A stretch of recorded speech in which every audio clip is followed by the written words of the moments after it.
Tema javës edhe këtë herë ka të bëjë me Gjestin dhe me krejt problemet që ai ka pas së fundmi me Onima.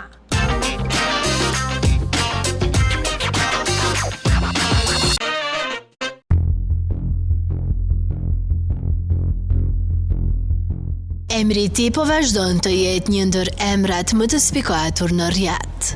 Ai nuk po gjen dot rahati me problemet e karrierës së kaluar. Nëse flasim për Onima, ata duket se nuk po lëshojnë pe, derisa ta dëmtojnë artistin që dikur janë krenuar me sukseset e tij. Përplasja mes kompanisë muzikore dhe artistit Besart Kelmendi i njohur si Gjesti po vijojnë të tensionohen.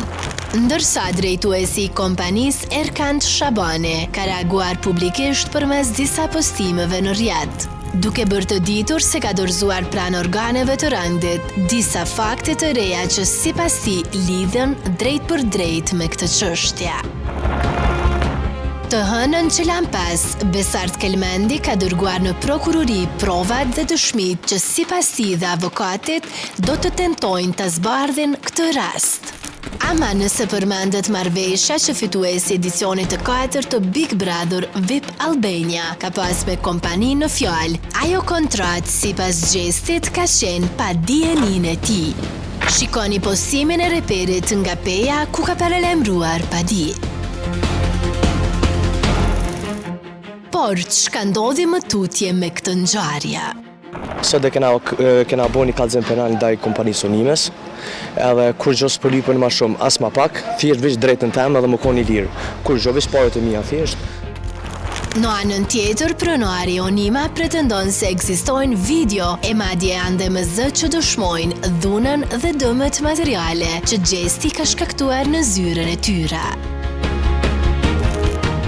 Në të njëjtën kohë, Shabani ka akuzuar edhe disa artistë që kanë qenë pjesë një fushate publike që sipas tij e kanë nxit arsyetimin e dhunës e kanë shpërndar informacione të pavërteta në publik.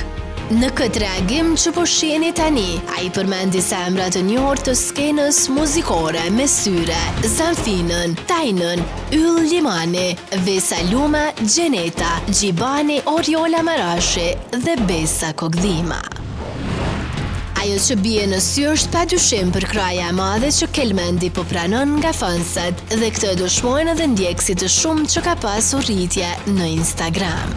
Por një gjë që ka premtuar Gjesti është pikërisht prodhimi i projekteve të reja, qoftë edhe nga TikTok dhe Instagram, por ai nuk do t'ju mungoj gjatë fansave të tij e deri atëherë shumë suksese për të.